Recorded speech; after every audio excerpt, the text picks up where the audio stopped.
Salam, salam, salam, salam. De Paris à la Mecque, une révérence inattendue. Bienvenue dans ce nouvel épisode de Récits de foi des hommes d'autrefois. Aujourd'hui, les mots d'un homme résonnent au-delà des croyances, ceux de Victor Hugo, poète des nations. Il écrit un jour sur Mohammed, sallallahu alayhi wa sallam, et ses vers ne laissent pas indifférent. Un hommage inattendu, un pont entre deux mondes, une vérité déclamée. L'an 9 de l'Hégire. Comme s'il pressentait que son heure était proche, grave, il ne faisait plus à personne un reproche. Il marchait en rendant aux passants leur salut. On le voyait vieillir chaque jour, quoiqu'il eût à peine 20 poils blancs à sa barbe encore noire. Il s'arrêtait parfois pour voir les chameaux boire, se souvenant du temps qu'il était chamelier. Il songeait longuement devant le saint pilier et disait « La beauté sur terre, au ciel le jour ».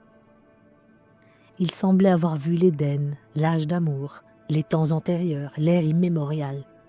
Il avait le front haut, la joue impériale, le sourcil chauve, l'œil profond et diligent, le cou pareil au col d'une amphore d'argent, l'air d'un Noé qui sait le secret du déluge.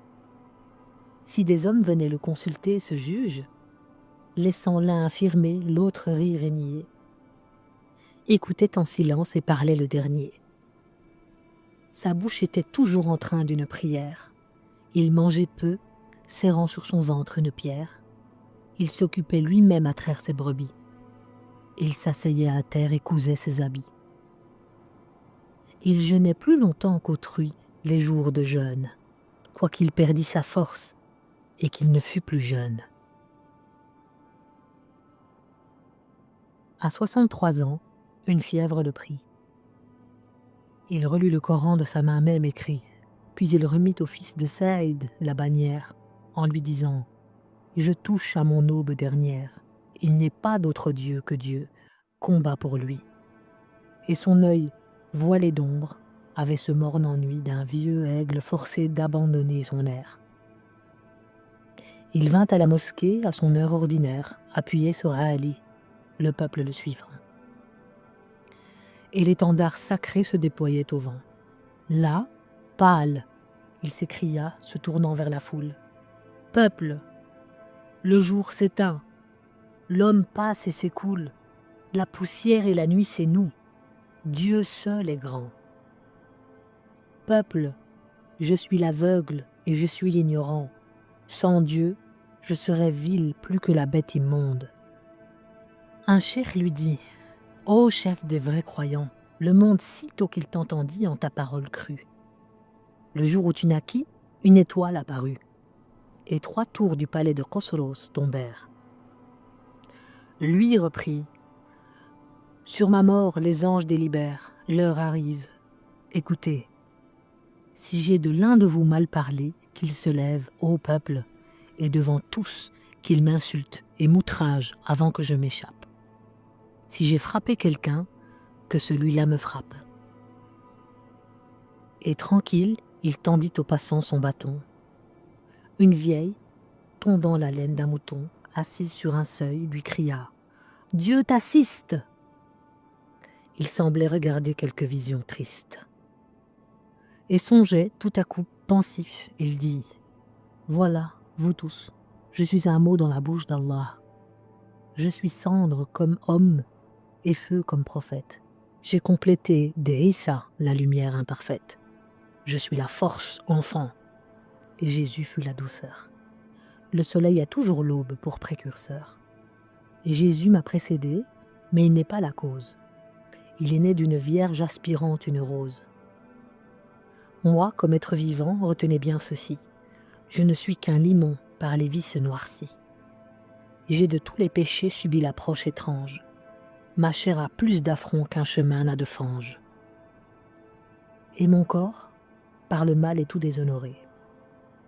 Ô vous tous, je serais bien vite dévoré si dans l'obscurité du cercueil solitaire, chaque faute de l'homme engendre un ver de terre.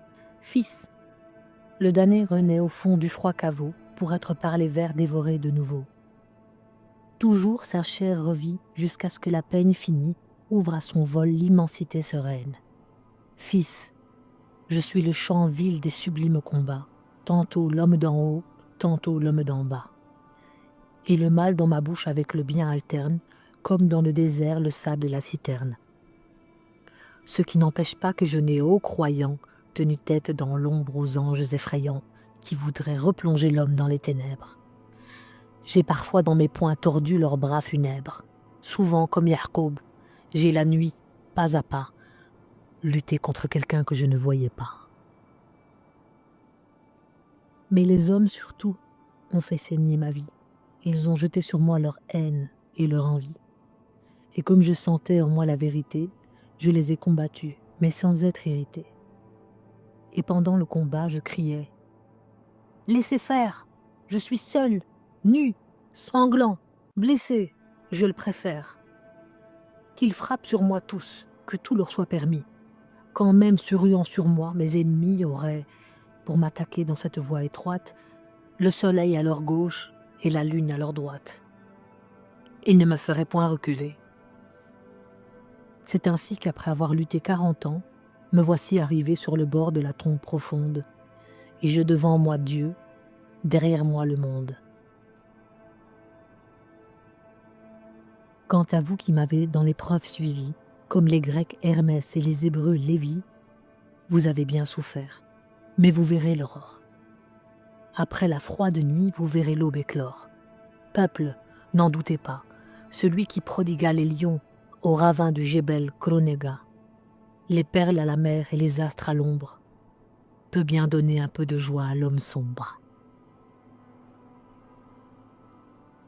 Il ajouta « Croyez, veillez, courbez le front.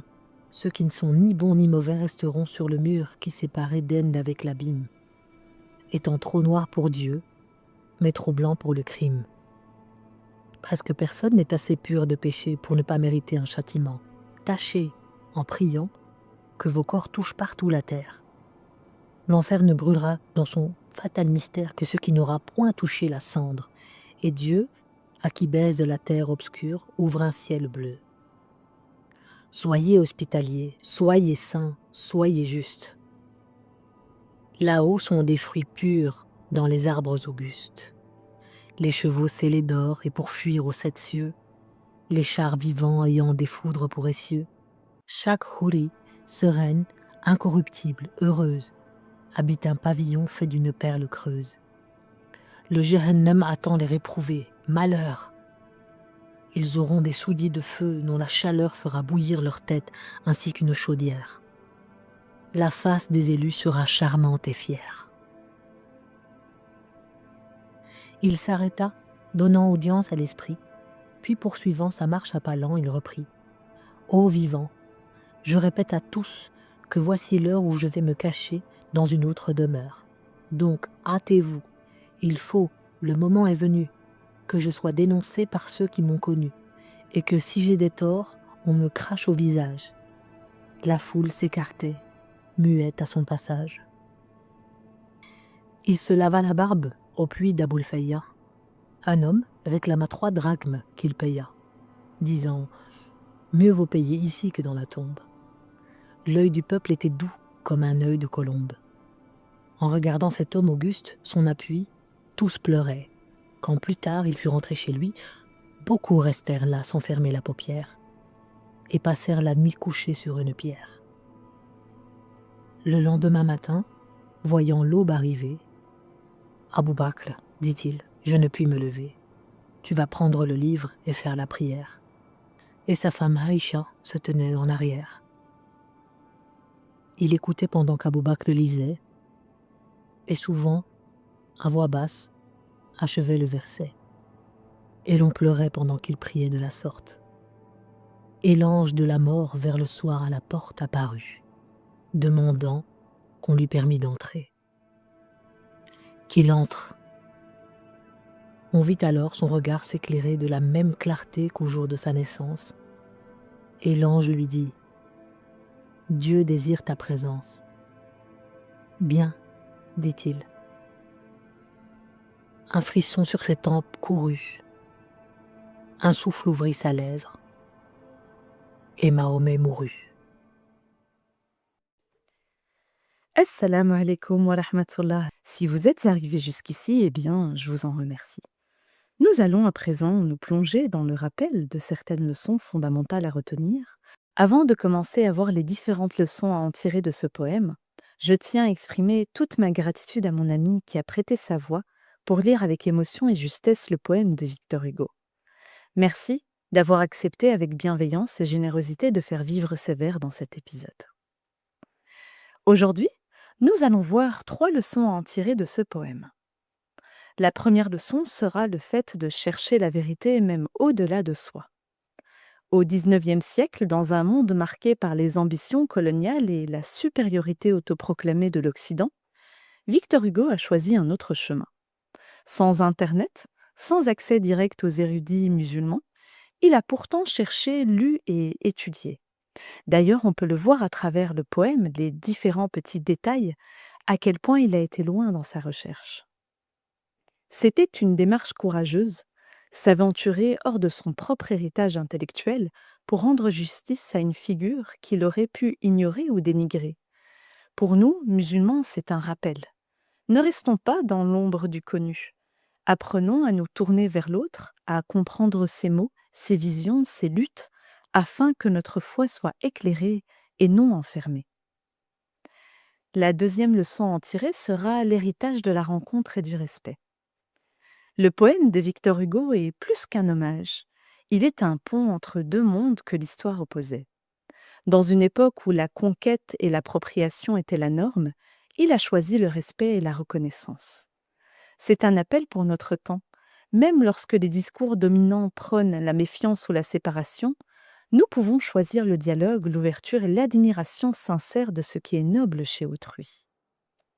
Et enfin, chers auditeurs, la dernière leçon à en tirer sera la plume, témoin au-delà des siècles. Victor Hugo rappelle que l'art et les mots peuvent traverser les frontières et le temps. Un vers peut franchir des océans, effacer des préjugés et laisser un héritage plus durable que les empires. En tant que croyants, nous savons que la parole, qu'elle soit poétique, scientifique ou historique, est un dépôt. Utilisons-la pour éclairer, unir et transmettre ce qui élève l'âme. Et vous, chers auditeurs, quelle vérité avez-vous vraiment cherché au-delà de vos certitudes et de vos habitudes ? Avez-vous tendu l'oreille ou le cœur pour comprendre l'autre, même lorsque ses croyances, ses mots ou son histoire diffèrent des vôtres ? Et si, un jour, vos paroles ou vos écrits résonnaient dans le cœur de ceux qui viendront après vous, que dira alors votre voix ? Merci à vous pour votre écoute. Restez toujours plein d'espoir et je vous dis à très bientôt pour une nouvelle histoire.